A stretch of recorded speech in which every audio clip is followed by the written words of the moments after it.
Susan, can you remind me where we stopped exactly last time? I'm sorry, I forgot. Chapter 6, verse 7 of Acts. We should start verse 8 today. Start verse 8 of Acts 6. Acts 6. Thank you very much. You're so good about keeping up with that. It's amazing. Now, you may wonder, why didn't you know it? That's a good question, but it's not that I'm not prepared. I will read ahead and study and try to get ready. Sometimes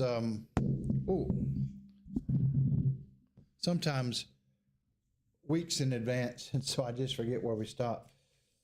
All right, well, it's good to see everybody today. It's cold, but it's not snowy, and we were able to gather here. We've had some interruptions in the last few weeks because of bad weather or fear of it, so at least we're able to make it today, and I'm delighted that that is the case. Chapter 6, verse 8.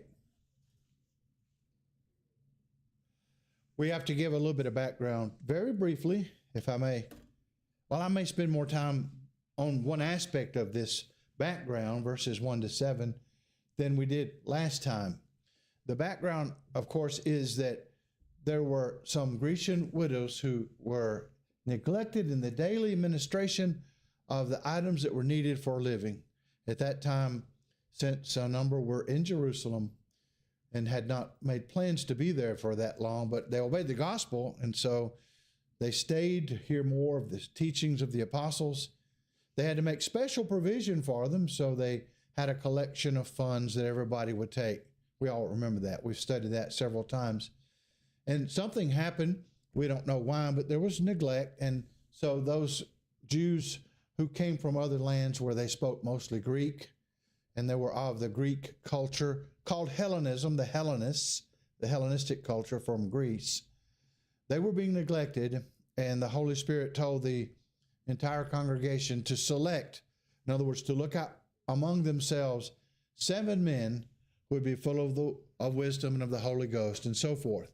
These would be men, of course, who had the right reputation, we would say, among the brethren as well as in the community, I would say, for them to take care of this matter. And the apostles would dedicate themselves more to the preaching of the word.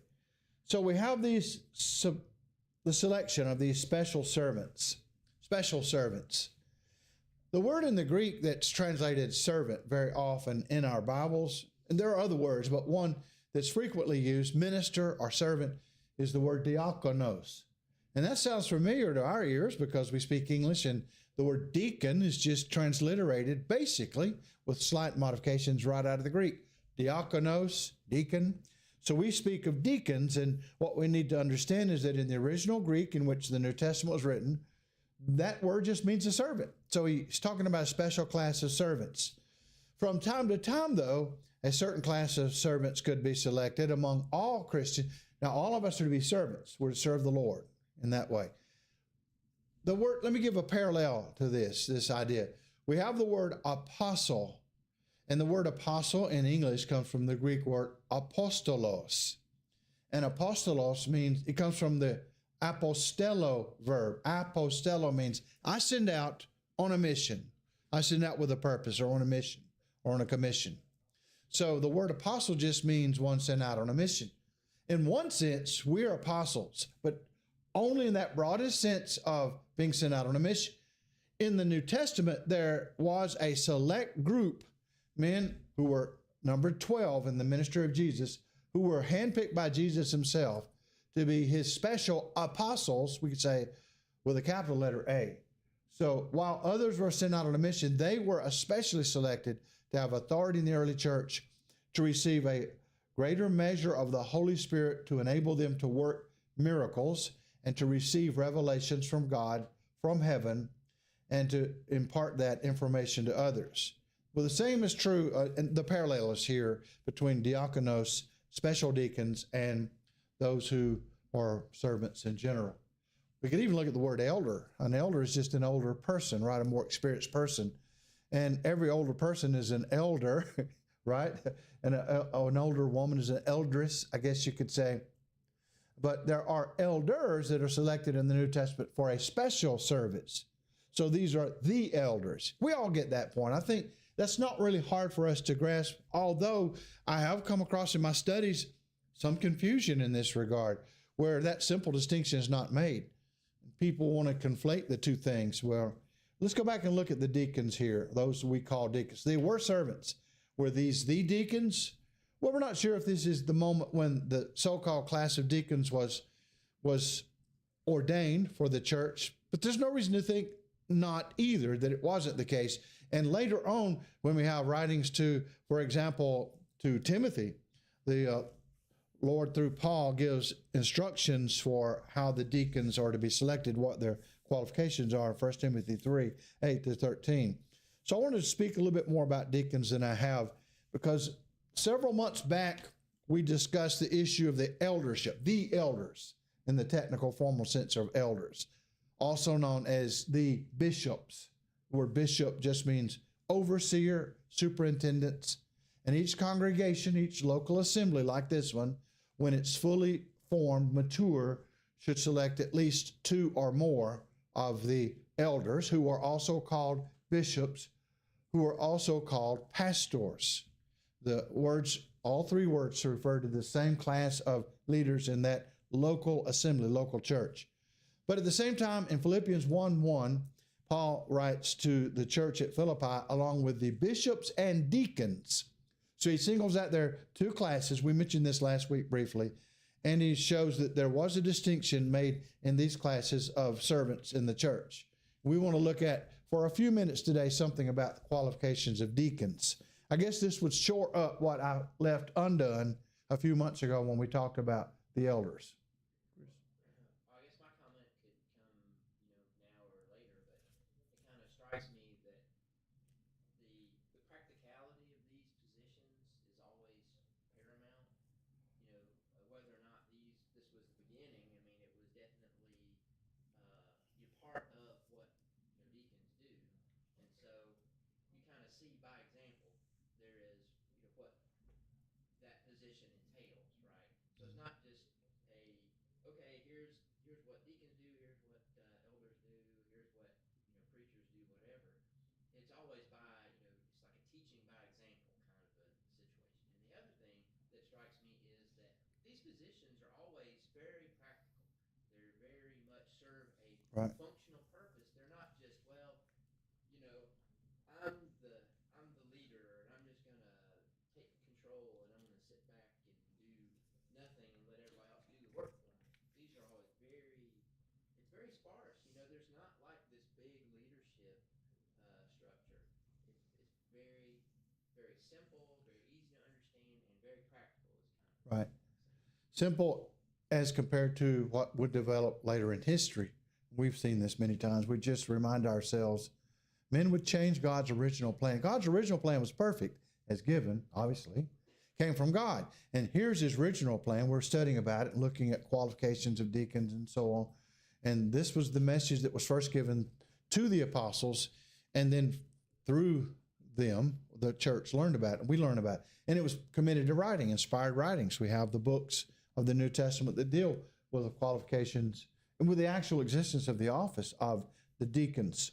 But let's just ask ourselves, what would be the role of deacons? Again, we just look at the meaning of the word diakonos in the Greek, and it's servant. It's used 30 times in the New Testament.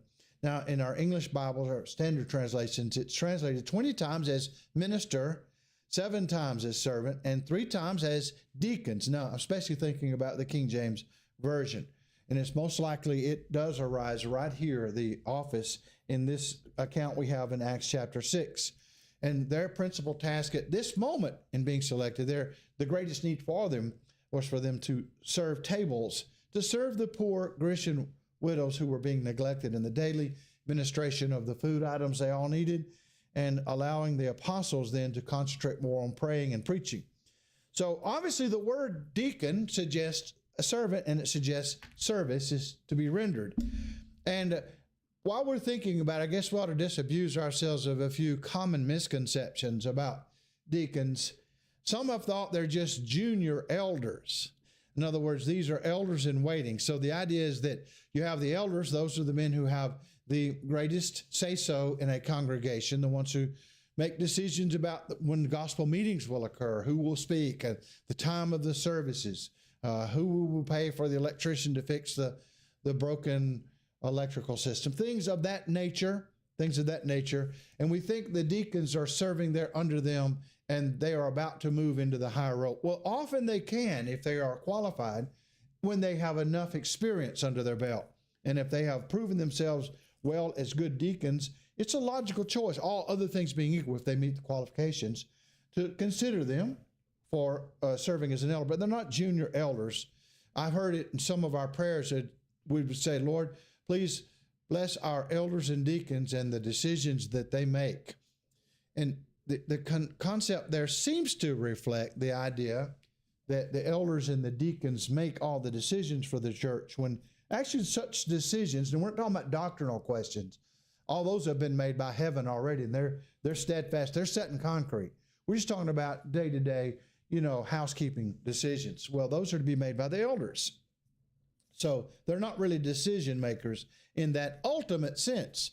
But elders can choose deacons to serve in certain capacities. For example, you might choose a deacon to serve as the one who presides over a Sunday school. If you have a large congregation, there's several classes meeting, and somebody just kind of needs to be there to keep an eye out to make sure all the teachers are present that morning, and that a class is not sitting there without a teacher who might be sick and failed to check in some way. So it's obvious you might need somebody like a Sunday school director, whatever name you use, that still is going to be under the eldership finally, but they could give some autonomy to the deacons to make some decisions. But in the end, the elders would have the final say about that. We all understand it's not a hard thing to see, some delegated responsibility. It's like if I ask somebody, and I just ask, and I'm not doing it with any authority, would you take out the trash?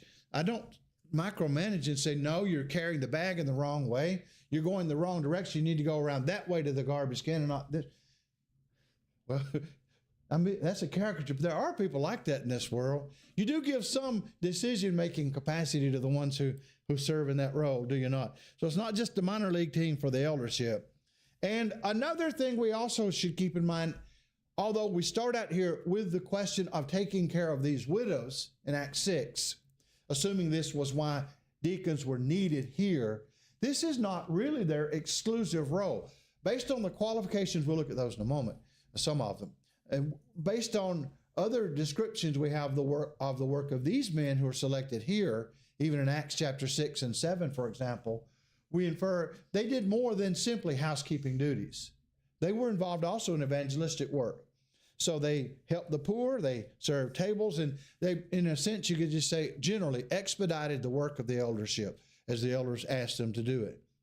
So leadership always begins with service, and it's logical to choose elders from among the deacons if there's a congregation where that's possible to do. Some people see a need and then they just meet the need without having to be selected. You don't have to be tapped on the shoulder and asked to do something when you see it. And here in the congregation, it needs to be done. I keep going back to the garbage. That's a simple thing to do. And I'm remiss, so I'm at fault. Sometimes I might walk by and forget. When it's full, I ought to take it out. If I see it's full, instead of saying somebody needs to take out the trash, well, somebody is probably the first one that saw it, and that would be me, right? See what I'm saying? So leadership begins by seeing needs and trying to meet that need. Jesus teaches us that the greatest among us are what? Matthew 20, 25 to 27. Matthew 20, verses 25 to 27. Let's take a look at that. Who are the greatest among us? He talks about that in detail. Jesus called to him and said, you know that the rulers of the Gentiles lord it over them. Oh, they were familiar with that with the Roman Empire, right? And their great ones exercise authority over them. It shall not be so among you, but whoever would be great among you must be your servant. And whoever would be first among you must be your slave. Wow, that's strong, but that's very practical and helpful teaching if we could put that into place today. I think the corruption of the church over the centuries was especially took place because principles like this one were completely neglected. They were forgotten. They were suppressed. And leaders in the church became power players and they dressed in fancy robes, and they would elevate themselves and have people to kiss their ring, kiss their hand, and bow down to them as though they were some great power of God in human form. And they forgot we're to be servants. Our honor is in serving the Lord. And they became a whole lot, if not exactly like the leaders of the Gentiles, those rulers. Jesus said they lorded over them. In other words, they have great dominion, despotism even over them. We don't need ecclesiastical despots, but there are many like that in the world, and that's what's caused a lot of corruption. So what are the qualifications of the deacons? Let's look at 1 Timothy chapter 3, verses 8 to 13. I think I've taken these qualifications probably from the New American Standard Bible with some comparisons to other versions. First of all, the deacon is to be grave. That means he's to have gravity, dignity, and be serious about his work. He's not to be double-tongued. Next. What is a double-tongued person? Duplicitous. So that is the opposite of what? Probably several terms. If you're not duplicitous, you are honest, straightforward, or even, I'm thinking of the word sincere. All those are good synonyms, I think. You're not speaking one way to one group and then speaking another way to another. And this has sometimes happened. There have been some in the diaconate, as we might call it technically, who serve as deacons, who speak to the elders in one way and then speak to the rest of the members in another way. But you always get a straight, consistent answer from a person who's not double-tongued. Third, it says not given to much wine. In other words, this word just means not a wine bibber, the Greek word, not a drunkard, one who's not a drunkard, not someone with a drinking problem. So let's just understand that first before any other considerations are raised or questions are asked and answered. So what does it mean? It means he's not a drunkard. This individual who's qualified for serving as a deacon does not have a drinking problem. Does this mean that he can be addicted to a little bit of wine? You see, the King James version of the Bible says not addicted to much wine. That whole phrase translates to one term, not addicted to much wine. And some have said, well, that means he can be addicted to a little bit of wine. No, actually, the whole import, he's not to be addicted at all to wine or any type of alcoholic beverage, of course, would be considered under that same broad principle. It's like what we have in Ecclesiastes 7 and in verse 17. In the King James, the record says, be not overmuch wicked. So I can be a little bit of wicked, but not overmuch wicked. Don't be too wicked. I can be a little wicked, right? No, when it says be not over much wicked, he's warning about a problem. There are people who are exceedingly wicked. Don't be that. But other considerations show us we shouldn't be a little wicked either. In Romans 6 and verse 12, Paul says, let not sin therefore reign in your mortal body. Well, can I have a little sin in my mortal body as long as it's not in control over me and doesn't reign over me? Obviously, we understand what is meant here. It's just a very emphatic way of warning about people who have issues that would prevent them from serving or being qualified in this regard. All right, so any questions on that before we move to the other qualifications mentioned? Or he says in the King James, not greedy of filthy lucre. Filthy lucre. We always like that expression. It's a quaint one from the King James Bible. Not greedy of gain. In other words, not greedy. That's the idea, not greedy. And the emphasis is not here on the evil of money itself. In fact, money itself is neutral. Money cannot be evil. But our reaction to, our desire and love of money can certainly be evil and lead to all kinds of issues in our life that are wrong. So it's not a person who lives more for the acquisition of money than anything else. His purpose is more to gain wealth than it is to serve God. So the priorities are wrong. He's not to be that. He's to be holding the mystery of the faith in a good conscience. So he does not have to teach necessarily, but he must be sound. I don't recall anywhere that the deacons must be apt teachers, although the elders must be. We looked at that last time, so we won't cover that again. But he is to be sound. In other words, he's not to be a flake when it comes to doctrinal issues or a weirdo. I mean, if he's some nut, he has the wrong view of God or Christ, and he's spouting out all kinds of strange things that are not found in the Bible, he really should not be considered at that time while he's going through those issues like that for a deacon. He must first be proved, Paul says, then use the office. Now, some have thought Paul might mean this, that he is to serve a period of probation or doing some sort of provisional work assigned by the elders before he's actually elevated to the diaconate. And that's a possibility. Or it could be that he is proved by having others to testify to his good character, be having testimonials to him to show this man is ready. So instead of having to give tasks and see how he does them, it could be proved in the sense of everybody in the congregation says, oh yeah, that's a good brother. He'll make a fine deacon, and that sort of thing. So then it talks about the women. So he goes on to speak of the women and their wives have certain qualifications they must meet. Now, either this refers to all women, but it wouldn't fit the context because Paul's focusing at this moment on the qualifications of the deacons. But he had earlier, a few verses prior to this, spoken of the qualifications of the elders.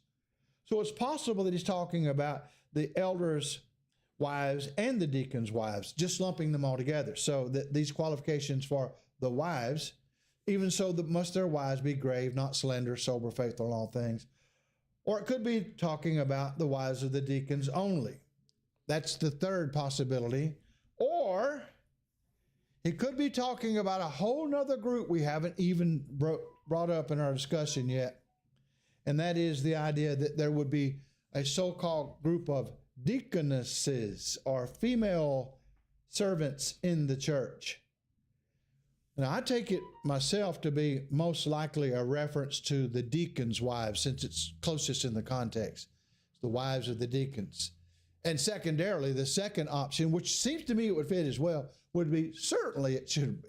If it's required of the deacons' wives, it would certainly be required of the elders' wives too. The other option that it refers to a special class of female servants in the church is not as certain. This has been very controversial because of the fact we understand that there are certain roles that are assigned to men and women in the church. And those roles should not be crossed over, or the boundaries should not be crossed over. So these are gender roles. The role of teaching is given to the man. The role of leadership is given to the man. Other kinds of roles of service could be given to women, and women do provide invaluable services in the church, obviously. Were there deaconesses, female servants in the early church? Well, let me ask in general, were there female servants in the early church? Of course. And how can you say that? There's plenty of examples. It's actually just, Throughout history. it's kind of analytically true by definition. The other question would be, were there any females in the early church? Well, of course, obviously. Obviously, there were wives and girls. Yes, there were females in the early church. Well, what was their job? They were to serve God. So they would be, in the broadest sense of the word, remember what we said up front about how words can be used generally and sometimes narrowly? In the general sense of the word, all women who are Christians are deaconesses in that sense. Does that mean there is to be a special class of deaconesses who are separated out from all the other female servants in the general sense and given special qualification? Well, there are really no other qualifications unless somebody says, well, these qualifications of the deacons would fit, but they don't fit because they have to do with being married men. So that wouldn't fit either. So we would have just very few qualifications that are given. So I guess you could say we are safe to assume all female Christians are deaconesses, using the Greek term in that broad sense. A special class, though, we don't have any real authority for setting them out and distinguishing them from the rest as though they had certain responsibility. Do we ever give responsibility to certain women to do things? Well, yes, we do here. If we didn't, we wouldn't function very well, of course. I wonder if the difference is that, in a sense, we're all either a deacon or a deaconess. Yeah, all of us. Yeah, general. That right. Yeah. And so the fact that someone might be referred to as, deacon so-and-so or deaconess so-and-so might be more of a description of their going above and beyond, perhaps, or someone is known to be more of a servant than normal. You might refer to somebody, oh,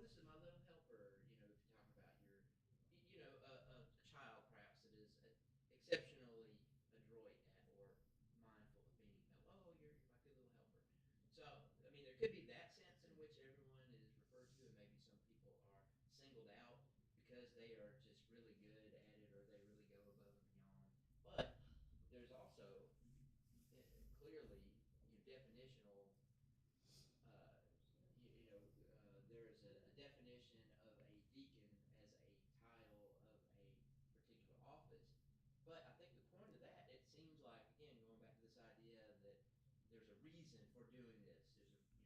There's a pragmatic sort of functional reason. You had to have people that were responsible, and they knew they were responsible. They had certain things that had to get done all the time, and that's what happened at the servant table. Question in Acts 6.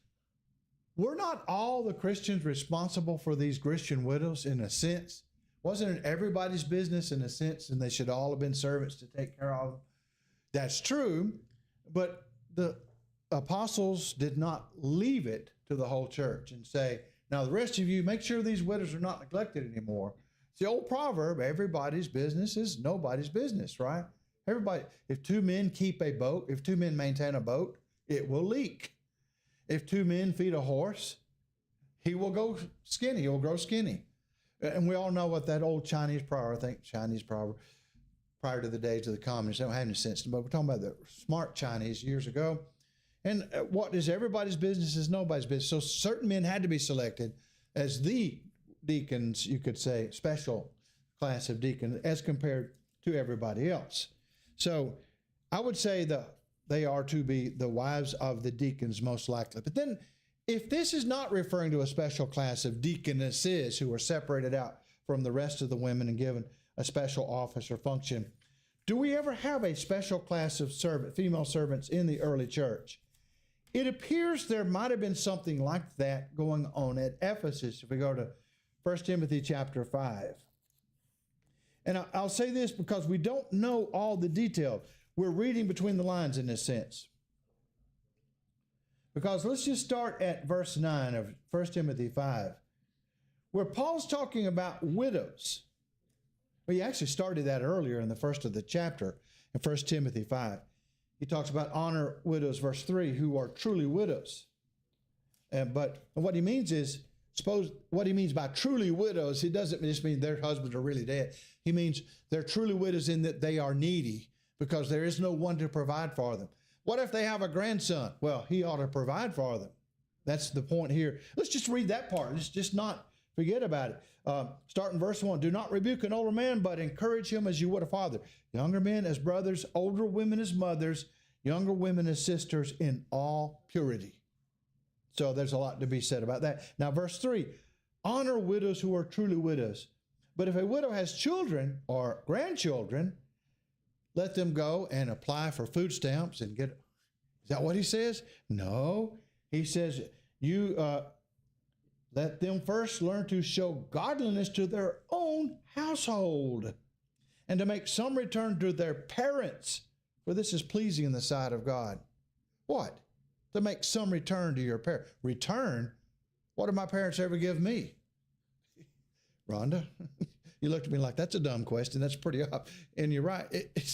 What did my parents ever give me? Well, I wouldn't be here if it were not for them.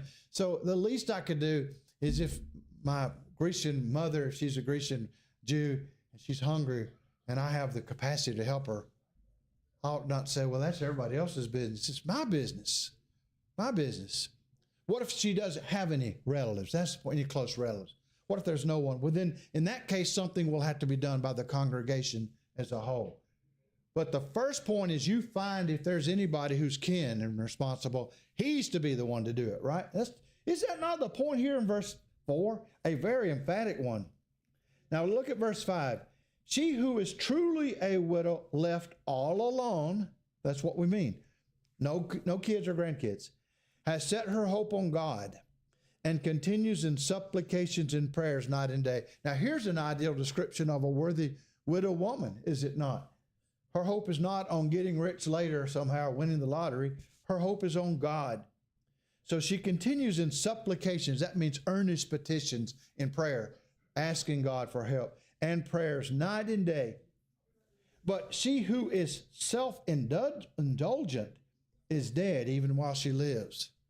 What is that? She's a zombie? Is that some sort of mythology? No, it means obviously she's spiritually dead even though she's alive physically if she's self-indulgent. So you have a contrast between godly widows who are true widows and self-indulgent widows. What's a self-indulgent widow? What's a self-indulgent woman or man? Cares only about herself. I heard, thank you, the figure the other, I couldn't remember the statistics, But the broad sweep of the idea was this. Since the 1950s, I think, 40s or 50s, at least the 60s, the time of the 60s, narcissistic personality disorders have skyrocketed among Americans. Narcissism, just pure love of self, selfishness, self-centeredness, a world revolving around me idea. Now, there have always been narcissists in the world. The very concept comes from a Greek mythological idea, but it is to say Americans once and other generations were not so characterized by that malady as now they are. And it gets worse, it seems, every generation. Does anybody want to dispute that? I mean, do you think that's a false caricature of what we are as a people, maybe? Look at what's going on in the news. And it's almost a perfect illustration every time you turn around of very self-indulgent people. I like that term, that translation here. So let's once more, just without getting too distracted, because we're trying to follow up on this idea, there might be a special class of female servants who had some responsibilities. The idea is she's not to be self-indulgent, but to be godly. That means she's always in prayer night and day. We're talking about the true widows. So now verse 7, command these things as well so that they may be without reproach. What does that mean? Well, so that there's not something people honestly can latch onto and say, hey, that's a bad fault in her. That's a problem. But if anyone does not provide for his relatives, now he's turning to those sons and grandsons. Remember we mentioned a while ago, and it would of course apply to a husband, would it not, and a family. But if anyone does not provide for his relatives, and it would apply to a father, and especially for members of his own household, well, he just needs to get a little bit of professional help. Is that what he says? How bad is it if a man has a responsibility to take care of his family and he refuses to do it? How bad? What does the text say? How bad is it? Well, there are two descriptions given to that person who neglects his duty as a householder to take care of his family. He has, first of all, denied the faith. Oh, no, Paul. I can hear him now. I'm not going to help my widowed mother. I don't have enough of that for me and my family. But I believe in Jesus. I do not deny that. I know Christ is God's son.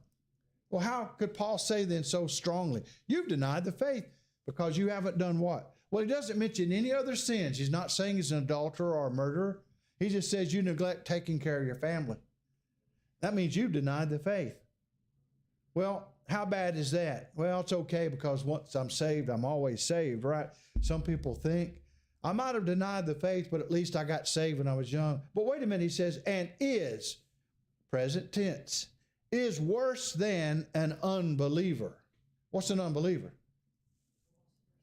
It's a lost person. Why is he a lost person? Because he that believeth not is condemned already. John 3:18. So it's sad, but the majority of people in the world are unbelievers and are lost. That's a bad state to be in. What's a worse state? To be a Christian and to neglect a duty like taking care of one's family. You've actually denied the faith. You're worse than infidel. Man, I think we sometimes forget just how strong this was. The Holy Spirit wrote this through Paul. He means business. He has no patience with some who say, well, I love my family, I love God, but it's not my responsibility to help that old lady. You know, you've heard that sort of thing. And then now here's the part that intrigues us because we don't know exactly what he means, but we have a pretty good idea. So here's the idea we have. Let a widow, verse 9, be enrolled, that is her name written down. She's put on a list for something. If she is not less than 60 years of age, having been the wife of one husband. So she cannot be less than 60. She's got to be 60 years of age or older to be put on this list. There's a special list for something he has in mind here. And she has been the wife of one husband. So she has been married. That makes her a true widow, right? She has been the wife of one husband. Not married a bunch of times, but the wife of one husband. And verse 10, and having a reputation for good works. Another thing, if she has brought up children, there's a good work. And has shown hospitality, there's another good work. She has washed the feet of the saints, which was a needful practice or custom in their day. It's the way they were dressed and how they had to wash their feet in entering a home. has cared for the afflicted, and has devoted herself to every good work. So here's a woman who in her lifetime, she had a good moral life. She was married to one man. Now he's gone. He's passed on to his reward. She's by herself. She has nobody to take care of her, no son, no grandson, or no nephew, or anybody to take care of her. So she needs to be enrolled, but she also has to meet these qualifications. She has to have done these things. And she's devoted herself to every good. Well, what about those who are less than 60 years of age? What if they're in need? Verse 11, but refuse to enroll younger widows. Not that there's anything wrong with being a younger widow. That happens by nature. You're born at a certain time. Your husband might pass away in an untimely manner. You might be 30 or 40 and your husband's gone. Nothing morally wrong with that, but you can't be on this list, whatever this list is. You refuse to enroll younger widows, for when their passions draw them away from Christ, they desire to marry. So they may start putting marriage and romance ahead of all these other dudes. So obviously, he has in mind to enroll them in a number of people who are going to concentrate on these duties of good works. Looks like good works that will benefit the church as a whole, right? These specific good works. But why not? She's just 35. She's a widow. Why not put her on the list if she's needy? Well, because she's going to get distracted. Is that wrong in and of itself? No, it just means she's forgetting her duties to Christ because now she's interested in romance. Not wrong of itself, but she should not be in this list of these women, whoever they are. We'll try to get to that in a minute. Or the bell. It also mean or imply that she's eligible to get married again and might not need to be on a list like this. I think it would, because It says for when, not if. It says and when she marries again, there's nothing sinful about getting married again. Her husband's dead, so she remarries. Now her husband will take care of her. He's expected to take care of her. So she won't need to be on this list anyway. Chris? Well, I mean, to that point, I'm just going to bolster your point. 1 Corinthians 7, verse 8. I say, therefore, to the unmarried and widows, it's good for them if they abide even as I, but if they cannot contain, let them marry. It's better to marry than to burn. Yeah, exactly. Cannot contain in the sexual sense. So if passion is too great, it's better to marry. It's better to marry than to burn with sexual passion. So get married. You know, that's right in God's sight. But the ideal would be, and especially in a case like this, to remain celibate if one could, if one cannot, Paul says, I don't want you to try it because it would lead to immorality, right? But if you could, then here's the kind of list you could be on if you're 60 or above in age. So verse 12, and so incur condemnation for having abandoned their former faith. Besides that, the younger ones he's talking about still, don't put them on this list. They learn to be idlers.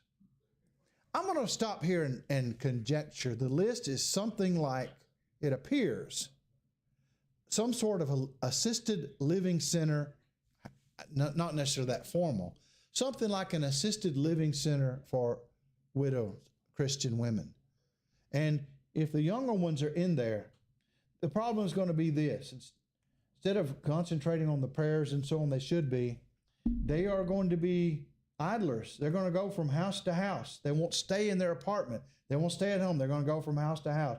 And not only idlers, but here's the worst part of it. After they become idlers, then they start being gossips. And then worse than just spreading gossips, they become busybodies, meddling, saying what they should not. So there's some things that ought not to be said. And these are the kind of women who are going to get involved. If they're in this circumstance, they're living in a convent, or you might call it a convent. That's an anachronistic term, of course, used out of context for the time period. But if they're in that kind of condition, or assisted living for widows who can serve in a special way, don't put them there. Don't put them there. So he says, I would have younger widows marry. Now there's the ideal. See, you said a while ago, it's not wrong to marry. Here's the idea. So instead of getting them in that situation where bad things will happen, I would have younger widows marry. So Paul says it's a good thing. Bear children. So these are obviously the younger women, younger widows. Manage their households and give the adversary no occasion for slander. And that could be the devil, but it's probably the adversary against the church, right? Those who would oppose the church. Because if you have a group of women and then this idle stuff's going on, this gossiping and meddling and other such bad things, and the outsiders find out about it, ooh, it's a rich source of gossip against the church. Well,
I was just thinking it's interesting that if you follow it on through, I mean, after this life, then you're Right. not getting married anyway. So why do you get entangled in it again here at the end? Well, the older ones probably are not going to desire to do that after 60 and above. That's why that's one of the strict qualifications for this list that they're going to be enrolled in. The younger ones might. And he says there's nothing wrong with it. In fact, it's an ideal. I want the younger ones not to get on this list, but to get married. That's the ideal. And here's the problem, verse 15, for some have already strayed after Satan. So here's the general summary, verse 16. If any believing woman has relatives who are widows, let her care for them. I need to go back and do a little bit of examination on this part about some other translations there. I've seen it translated believers, but not specified as believing woman. It might be feminine in the Greek. I'll have to look, see. Let her care for them. Here's the point. Let the church not be burdened. So whatever this list is, in a sense, the church will be burdened or given a responsibility for people the widows whose names are on the list, so that it may care for those who are truly widows. So the church should care for those who are truly widows. Remember, this isn't a time when you didn't have the social networks too, like we do in a lot of modern countries where, for better or for worse, the government provides a safety net of a kind, Social Security, medical treatment, and so forth. Here's a time where a widow woman, she couldn't work. She's out on her own. She literally might starve to death. I mean, literally, if her family's not there to take care of her. But another point we saw earlier, I'll just hammer it on, we'll move back to our text, is that the family should take care of her. And this would apply, and I've used this principle here when talking about marriage and relationships in the home. It's the primary responsibility of the husband to be the breadwinner. That's the primary responsibility. I don't care what the women's liberals started, second wave feminists, whatever, third, well, however many waves they've got, they were wrong. The feminists were wrong in the 40s and 50s and 60s. They went far afield from just universal suffrage or the right to vote into distorting the gender roles, and they're wrong. We're going to push back. We will not tolerate. We cannot stand for it. Yes, we stick out like a sore thumb because we come from another generation. We come from the first century. That's where we come from in our outlook. Not the absurd, smarmy little weird ideas that have been developed in this nation, which have brought it down and destroyed our culture and feminized our culture and feminized our little boys and feminized our men so that men are no longer acting like men or acting the part. And women are not knowing what to do as women and are all confused about what their roles are. Hillary started some of this garbage. A number of others with their smart remarks about things. I don't want to just stay home and bake cookies kind of smart remarks. So anyway, the biblical ideal is the man should provide. And yet it says here, does it not, if we look back at this translation, that if a woman has relatives who are widows, she should care for them. So if you've got the means of wherewithal, here's the idea. The family comes first to take care of these widows. But what if they don't have any more family? Then the church is the one responsible. That's the point. We wouldn't use the word convent because that conjures up all the ideas of, the nuns and all their habits and all the weird things that developed over the century. But something like this was the case where you had these women who were taken care of by the church. Maybe they lived in a certain collective area or something, and they were given to godly things, good works. So you could say, in a sense, they were like deaconesses. But the problem we have with that idea often is we think of deaconesses as junior elders, which they're not. And these women are not. This is such a different translation. I mean, it says in the King James, if any man or woman that has widows, let them relieve them, and let not the church be charged. Yeah, I have to go back and look into that textual question. That's interesting. This sounds like it's saying that if a believing woman, so the woman needs to. Could you check the NASB? Could you, or is it? Sure. Yeah, if you don't mind looking at the New American Standard Bible. That's the New American Standard. A woman who is a believer. Okay. But all the other translations, like the King James, If any man or woman. and the American Standard. Oh, Well, now here's a woman.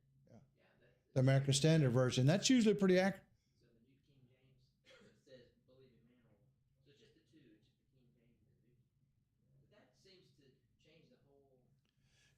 Now earlier in the first part of it, we noticed, did he not read sons and grandsons? Someone correct me if I'm wrong. I thought that term came up, or was that one that I used to explain it?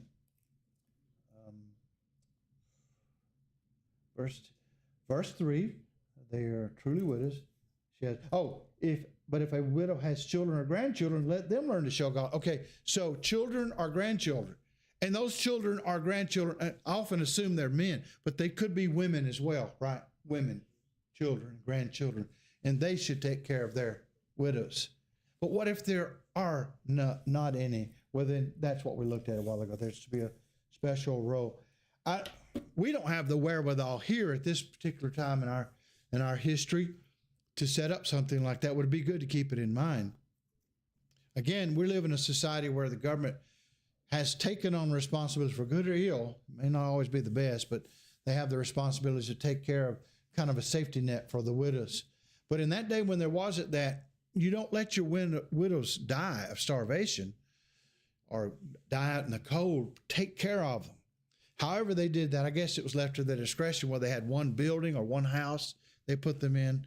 But when they put them there, they didn't mean for them just to sit there all day long and talk to each other. In fact, that's not a good idea. They should be busy doing some good works. There are a lot of tasks they could perform. I guess maybe one overarching idea to take away from all of these is the idea that it's not, I mean, it's the church's job to be kind of the safety net, right? Yeah. But it's incumbent on individuals to actually be the ones to Family care for first. their own family members or other Yeah. Christians. But in a general sense, because again, it's kind of that, everybody's business, nobody's business. Yeah. It seems like if you're related to someone, you will be more disposed to take care of Well, you should be. them in a Should be, proper right. manner. Yeah. And then, outside of that, then, so again, it's just a matter of priority. But the overarching idea is that nobody should be left on their own. Nobody should be left out. And there always should be some level of And that takes us right back to the very account we were reading that led us off into this excursus, you might say. And that's the Grecian widows were being neglected here in Jerusalem under this unusual circumstance. Something happened. Obviously, you would think these widows didn't have their own sons or grandson or granddaughters with them who would have made sure that grandmother got something to eat. But these were ones who were truly widows.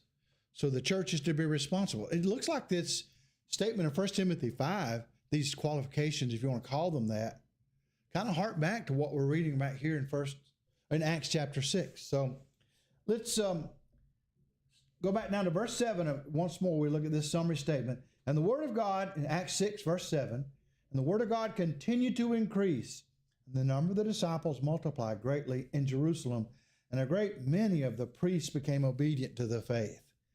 Many of the priests became obedient to the faith. Notice that. They obeyed the faith. So we don't have time to get into Stephen now, do we? Because notice that our time is basically running out. What we're going to find is one of those men selected as a deacon, Stephen, full of grace and power, doing all these great signs. He's going to start having some debates with certain synagogues, probably of his own people. He's a Hellenist Jew. And they're fellow Hellenist Jews of the synagogue of the Hellenists. He's going to have debates with them, and it's going to lead to him being brought before the council. He's going to give a history of Israel. One of the things I'd hoped to do, but I didn't get an opportunity to finish it this week, I'm in the middle of it, is to have a PowerPoint for us on this particular chapter 7, just a simple PowerPoint, because we're going to look at 5 areas of historical interest where there are question marks about statements made by Stephen and some of the details found in the Old Testament. Not major things, just minor things, but the critics have brought these things up over the years in an attempt to discredit the Bible. And we're going to see that the answers are given there, the harmonizations, plausible harmonizations. But it takes somewhat detailed in some of the answers because it involves a little bit of arithmetic here and there. Not hard for us to do. We'll try to have that done. Any questions or comments? Yeah, thank you.